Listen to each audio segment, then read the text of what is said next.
You're listening to episode 2 of Keen and Graev's QuickCast.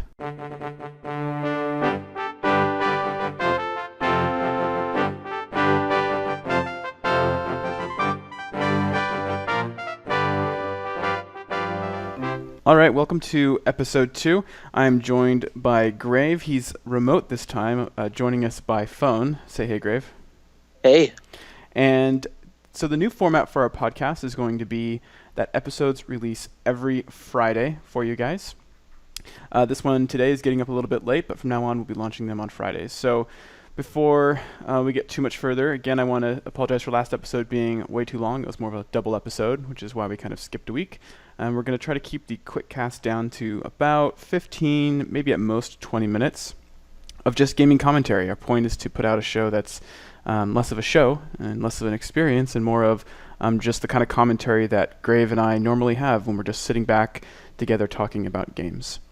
So I thought it'd be a great idea, and Graev thought so too, to start off this second episode by talking about some of the games that Graev is playing. He tends to play a lot more games than I do. So Graev, I'm just going to hand it off to you. Maybe just start talking about some of the games you're playing lately.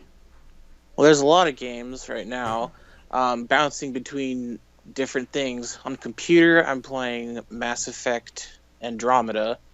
On PlayStation 4, I'm playing Persona 5. And on the Switch, I'm playing Lego City. But then I'm also on the Switch bouncing between that and Binding of Isaac. And what's that other one? Has Been Heroes, that one too as well. I think that's it. Although I was playing something on PlayStation 4 today. It was part of the PlayStation 4. You know, the PlayStation 4 has free games every month. That's part of the PlayStation Plus kind of system? Yeah, the PlayStation Plus thing. There was two of them on that. One of them is called Drawn to Death, where it's like a third-person arena battle thing. Like it's like a four-person free-for-all, but like the world and all the characters looks like they were drawn in like some teenage kid's notebook in high school. It's actually really cool looking. But is it multiplayer? So it's multiplayer. It's 4-person online. So I have a PlayStation Plus account. Can I download that and we can play together? Yeah, it's free for PlayStation Plus people. Otherwise, I think it's like $20. That's cool. There's another one, weird title. It's something like Lovers in a Dangerous Space Time. Okay. I don't know why, but it's neat because what it is you're on this like little spaceship, and you control a little person, and I think it's meant to be played co-op. Because if you play by yourself, you just have to use a little like AI buddy. But with two people in this like little like spherical ship that has several rooms, there's like one room controls like the piloting of the ship. There's like this one engine that kind of rotates around the edge of the ship, and you can like use that to determine like where the ship boosts around. And then there's a gun or something that shoots on each side. And then one of the rooms controls like a shield, which like imagine it covers like a fourth of the outside, so you kind of have to rotate it to block shots. So it's kind of like a cooperative, like a side scroll perspective space adventure kind of thing. It's really interesting. It's multiplayer. You said it's actually. I don't think it's online multiplayer, which is unfortunate. Couch co-op. But it is definitely couch co-op. It would be really cool to be able to play with another person, though. Why don't we, next time I come over, we can play that, and maybe during a podcast or something and take a video of it. Yeah, that would be really neat, because it's actually a lot of fun. Okay, so you're playing, sounds like the PlayStation Network's got some good games. Now, if you don't download those games during the month where they're free, do you just miss out? Yeah, you can still get them, but you have to pay for them. So is the games you just talked about available this month in April? Yeah, I mean, they're the ones available now, so I'm assuming those are the April. Nice. I mean, I haven't been keeping up on it lately, so I usually do, but I just haven't lately. And also with the games for gold on Xbox, I don't know, I haven't kept up. And maybe it's just because there hasn't been a lot of good stuff. Switch is going to do the same thing. They're going to offer a period where they give you games for free during each month. Have you heard anything about that? I've heard about it a little bit. I don't know if we have like concrete details yet, but something like when you're subscribed, you get access to, I don't know how many, if it's one or a few, like virtual console games, but I'm assuming that's like a rotating access. I don't think it's like once you get access once, you get it for, as long as you're subscribed, like it is on PlayStation Plus. Oh, you think it's like this month you can play this game, this month you can play this game? Yeah, it kind of, so it'll be like that Hmm. versus the PlayStation Plus one, whereas you can play it anytime you want as long as you're subscribed only, versus the Xbox one, which is it's just straight up free no matter what. Cool. Even if you're not subscribed in the future. Well, I think if anything comes out on the Switch, I think it's good news. I mean, you got. I guess we can start with Lego City. Is it Lego City Undercover, or did it just call it Lego City? It's Lego City Undercover. I believe it's the same game pretty much exactly as the Wii U version, except it doesn't have the gamepad, the split screen functionality that the Wii U version had, because with the Wii U version you could have the gamepad and what's on screen, but with the Switch you can't really do that anymore. You can't like have something on the screen and also hold the Switch. Which I think is too bad because that'd be really cool. I don't know how they could figure that out, but yeah, they can't do that. Okay, so which is why I think that like we were talking about last week, is why they changed so many things up in Breath of the Wild. Yeah. Now, if it's the same game, but they kind of probably made it a little more high res, little updated graphics. I don't actually think they did. Does it look good, or does it look terrible? I mean, I think it looks good. It looks, probably the same as it did on the Wii U. I don't know if the Wii U output at 1080p. Supposedly this does. Of course, I mean, I'm playing it on a 720p TV, an old piece of junk, so it doesn't really matter that much to me. But like, there's the shadows don't have anti-aliasing, and that kind of bugs me. Well, it's Lego, so maybe. And the load times are like a little bit long. I'm thinking that it's like not like greatly optimized. Probably a port. What's weird is because in the, what's it called, like the portable mode, just on the Switch screen, at times it can feel like a little, not slow, but like when you're turning the camera, it doesn't feel smooth for some reason. But like playing just like when you play it on the TV, I did that yesterday, and I didn't have any problems with it at all. It seemed to work just fine. It's like the opposite of the problem Breath of the Wild had, where Breath of the Wild, when played on the TV mode, in the dock mode, it was sluggish when you would turn the screen when there's a lot of foliage, and when you would have it in, let's just call it on-the-go mode, everything was perfectly fine. They've since fixed that, but it sounds like Lego City Undercover has kind of like the opposite problem. That was just my experience. I don't know, maybe it was just me kind of feeling a little like uncomfortable with the way things were on the smaller screen, but it definitely felt like it was smoother on the TV. So for somebody that's never played Lego City Undercover like myself, and I'm planning on getting it, it's basically like Grand Theft Auto Lego style. I mean, at a very basic level, sure. I mean, it's gonna immediately play like other Lego games that you're familiar with, because there's the open city that you can drive around and find stuff in, and collectible cool stuff, and there's different vehicles, but there's also like those like classic Lego levels, like where you get like the 100% stud thing, and there's hidden things throughout the level, and there's the gold bricks and the red bricks. That sounds fun. Just more of an open world city Lego game. Yeah, but it has those traditional Lego game style levels for the story parts. Oh, so it's not just it's not always a world? It is always open world, but there are some things, like for example, there's a level that takes place like on like the top of these skyscrapers, and that's just like a regular like level, like from a regular level from a Lego game. You're not like in an open world environment in that, if that makes sense. Well, that makes sense. That's interesting. Overall, do you think it's worth getting, would you say? I mean, I like it. I think it's fun. I'm not sure if it is yet, but I'm pretty sure it's also coming to other consoles as well.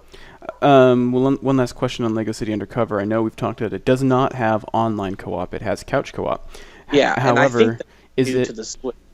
I don't think that the Wii U had couch co-op. Well, does this have local co-op where I would bring my Switch, you would have your Switch, and they can do the whole thing they showed in the commercials where my Switch is talking to your Switch, and it's I don't think so. I think it's pretty much just just a single player you game. join in. No, like you can join in, but probably like just any other Lego game. Okay, so it's Yeah. exactly like every other Lego game. Yeah, I'm assuming. I mean, of course, I haven't done it yet, but I'm assuming that it probably just does the same thing with like the screen splitting. Like I remember in the old Lego Oh, games, the if it chair? was an Yeah. open world environment, it would just do straight down the middle, and then for the levels, they do the screen like air thing. The I dynamic mean, tearing that like crosses down the I middle. I hate that. at all. I wish that you could just turn off the. I swear, in some of the older ones, they used to let you just disable the splitting like altogether. Yeah, they did, and now I think they've gotten rid of it and only allow you to do the dynamic screen tearing. Yeah. Okay, so let's move on to like Mass Effect Andromeda. A lot of people were scared to pick that one up because of all the bad press it was getting. Even on the blog, we kind of posted some pictures of all the ridiculous faces and some videos, ones that you had actually texted me. But you went ahead and you got it anyway. My question to you is, why did you get it anyway, knowing that it was potentially going to be a train wreck? And after playing it, is it a train wreck? I don't know. It still looked fun. People were saying good things about it. That it was still enjoyable, even though it had like crap animations and stuff. And I'm not super far in it because I've been bouncing around through a lot of things. But yeah, the animations are super wonky. But they did just release a patch that fix up some of like the facial animations, and like the eyes don't look like super creepy anymore. Bugging out of people's heads.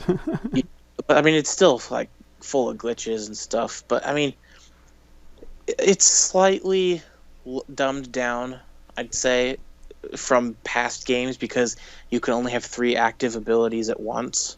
Like in the old games, you could map 2, I think, to like quick buttons, but then you could like open that wheel and like use all of your abilities and also use like your ally abilities. Yeah, which I never actually don't. I don't think I ever did that anyway. I think I just used all the abilities. It's not like that anymore. I'm fairly certain you can't use your allies' abilities, and you only get to use the 3 that you set up. Overall, I mean, it's fun. It's enjoyable. It's a more open experience than Mass Effect was. Like I'm still on this, not like the first planet thing that you start on, but like kind of I guess where the game really starts. First like planet area, and you can like drive around in like the little rover thing. And I mean the environments are pretty open. So I mean I'm enjoying it so far.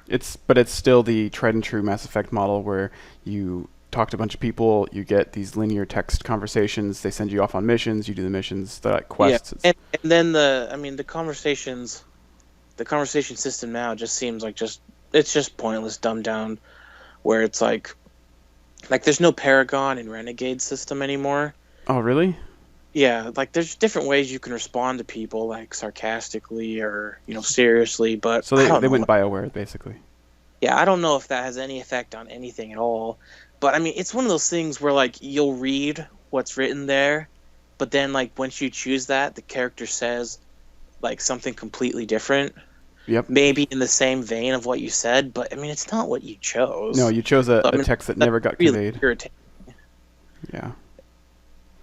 But I mean, yeah, I like it. I think it's worth getting. The multiplayer is pretty cool too. Yeah, I never liked the multiplayer. I know I played all the single players for 1, 2, and 3. I thought The multiplayer is just like horde mode style, where you just like defend against waves of stuff. But I mean, I don't know. It's enjoyable for what it is. okay, I mean, would you recommend, so someone like me who's played 1, 2, and 3, I enjoyed 1 the most. I don't know if I loved 3. If you like Mass Effect games, I'd say it's worth it. But if you're hesitant about it, then I mean, you could wait for a price drop. Yeah, which may or may not come. I think I got it for like $40 somewhere on like digitally. PC or console? Probably PC, right? PC. Yeah, PC. It looks really good too. That's good. Okay, so what other games are you playing? You said Persona? Yeah, Persona 5 that just came out. It's a JRPG on PlayStation 4. It might also be on PlayStation 3. I'm not certain, but that sounds right. So it's like a JRPG, so basically it's give me kind of like a quick rundown overview. It's like a turn-based RPG, but a large aspect of it is kind of like almost a life simulation in a way. You play like a high school student, and you control like there's different choices you can make throughout the game, and time passes, and you have to decide what you want to spend your time doing. I haven't played all the Persona games. I've played the third one and the fourth one, and now the fifth one. But that's pretty much how it is. So it's kind of part like social life sim in a way, and then Japanese RPG style turn-based combat. It's really good. The graphics are really nice, and like real stylized and neat looking. Like, I'll have to show it to you sometime because just looking at it, it's just really fascinating to look at. And I'm trying it on my TV. The one I have in my room. Mm-hmm. That's the 4K. The 4K TV. And I have no idea how that thing works. It's so confusing, especially with the PS Pro the PS Pro that I'm playing it on. So I just tried like enabling everything that I could and all the right HDR things that make the colors, do whatever they do. And the colors look pretty crazy cool on it though. So it's definitely visually appealing. Cool. What other games are you playing? Anything else? You mentioned like Binding of Isaac. I think most people probably know what that one is. Everybody knows what that is. It's just an older game. It was released on Switch. I've never played it though, but I like the roguelike style games, so it's something that every now and then I can just pop it in and play for a while. It's just a good time killer. Cool. Anything else? Any other games? I'll stop grilling you if not. I don't think so. I think that's pretty much it. I kind of have a lot in my backlog even. Yeah. Like I still haven't played Dishonored 2. I got that for Christmas. Oh, holy cow. Are you serious? Yeah. I need to borrow that from you. What console did you get that on? PS4. I was going to get it on a computer, but I remember hearing there was some problem, like the optimization was bad or something. For some reason, I got it on PS4. When I played the first one, it was a straight port from consoles anyway. I played it on PC. I have it on PC. Though. I really like the first one. Okay. Well, I have two topics that I kind of want to just briefly bring up and discuss. The first one, it's StarCraft Remastered. I know this was a topic that I had shot over to you before. I just want to briefly touch on the fact that Blizzard is remastering the original StarCraft and then releasing the original StarCraft and Brood War for free. And in the remaster, it's essentially bringing it up to 4K resolution, but leaving it the same 2D kind of graphics. The original StarCraft was 2D and not the 3D style of the Warcraft games or StarCraft engine. That would have to be like an entire engine rehaul for them to do that, wouldn't it? Right, and a lot of people were hoping that they would remake it in the StarCraft 2 engine, but by leaving it... I don't think so. I think the sprite look... Oh, I like it better, yeah. They do with StarCraft, it has like sprites. And I think that it has definite appeal to it, because like you compare it to in Warcraft. Which one? What is it? Warcraft 3.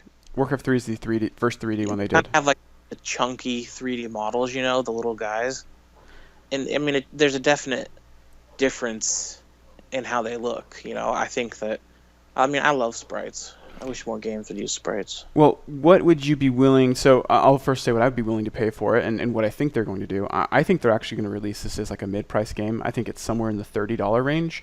I would rather them charge $9.99 or $20 for it. I don't think that's ever going to happen. What would you be willing to make for a... honestly, it's Blizzard. People are dumb. They'll just pay anything. Look at Overwatch and all that crap. They could make it $60 and people would pay it because they're stupid. I'm sorry, that's gonna upset people. No, that's true. That's why we like you. But honestly, I think StarCraft is worth $20, especially with StarCraft 2 out and most people playing StarCraft 2. At most, this is a novelty. Well, it's cool that it's compatible, so people that play, and they're doing a big patch, by the way, to the original game. The 4K version, the remaster, is going to be completely compatible with the original, and I thought that was kind of neat. Yeah, but like I don't follow the competitive scene of StarCraft, because I'm just not good at those games. I can't.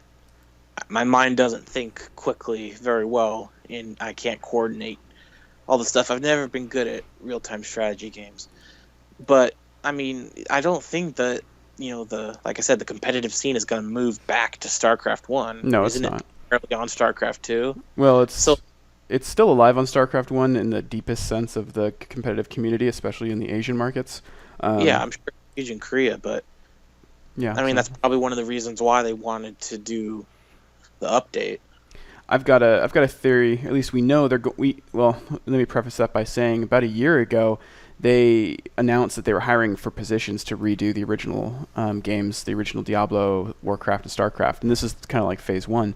So I'm hoping that we get a redo of Diablo, or not a redo, but a remaster of Diablo 2, Diablo 1, Warcraft, Warcraft 2, because that would be phenomenal if I they mean, would do I that. don't know. I mean, I guess it would be nice to be able to replay some of those things and have them look nicer and, of course, run better. I mean, wouldn't you want to run in 4K resolution or at least widescreen 1080p or 720p, I mean, like Diablo 2 together and play together? That'd be I'd want awesome. to redo and maybe check out the first Diablo and maybe the second Diablo. I don't know. I'm more interested in like Warcraft 1 and 2.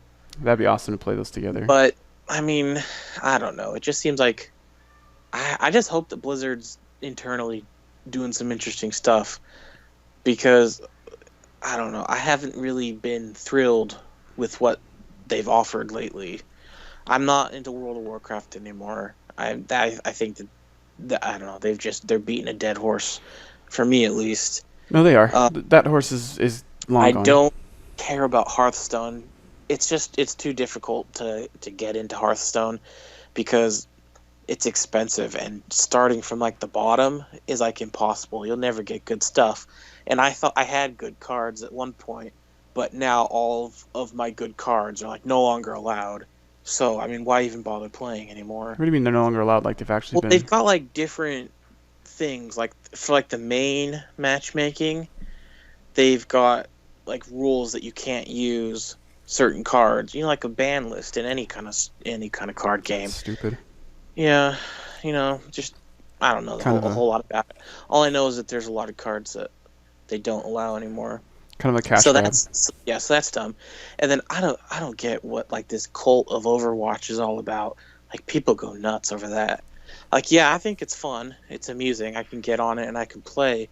But like people are getting like seriously like super involved in like the fictional lives of these, you know, guerrillas and government agent people and archers. All the characters in Overwatch. It's like I don't get why people care so much. Oh, I don't either, but I also don't understand how people can be so involved in like the manga or these kinds of like almost comic book esque realities, and it's I what would they're shooting understand, for. but that's just the thing, though. I would understand because that's what those are. That's the point of them.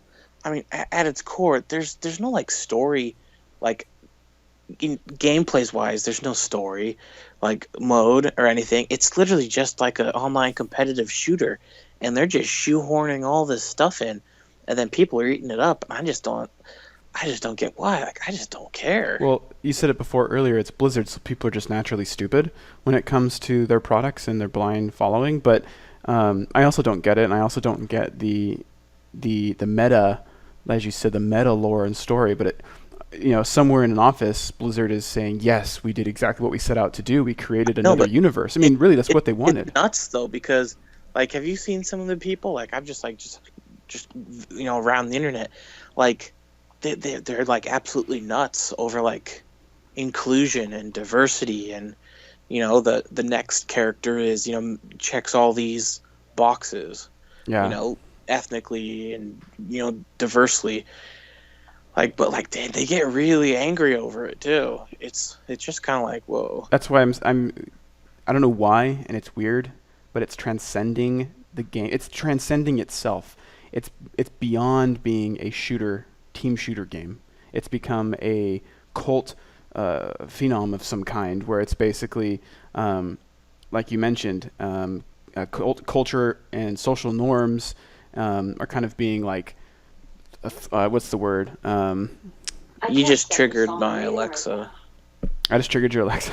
Yeah, I don't know what you said, but it went I, off. I unplugged mine because it kept going off when You we were watching Star Trek Next Generation, and then all of a sudden, I can't answer that question. I'm like, what? And Yeah, that happened at least 2 or 3 times a night. that's ridiculous. I don't even know what I was saying anymore, but bottom line is that Overwatch is a fun shooter. In fact, I played Overwatch for about an hour and a half yesterday. I was playing with some friends, and it's a fun shooter game, and I love some of the new heroes that they've added, but that's it for me. It's a fun shooter game. I don't like the cash grab side of it, where you buy tokens and skins and crap. I don't like the story or the lore behind it. I don't think it's It's just not deserving. my cup of tea. You know, I like the sci-fi stuff. You know, and that's why I like StarCraft. And I like the fantasy stuff, and that's why I like Warcraft. I just don't care about this. Like, I don't even know what they do. Like, are there bad guys they fight? Overwatch. Like, are some of those characters the bad guys? I just don't know, and I don't care. Yeah, I think that suffices. I hope Blizzard is doing some interesting stuff, because they're just getting really stale. Well, they're remaking their old games, Yeah, remastering. that's what I'm saying. When all they're doing right now is remaking their old games, and I don't know.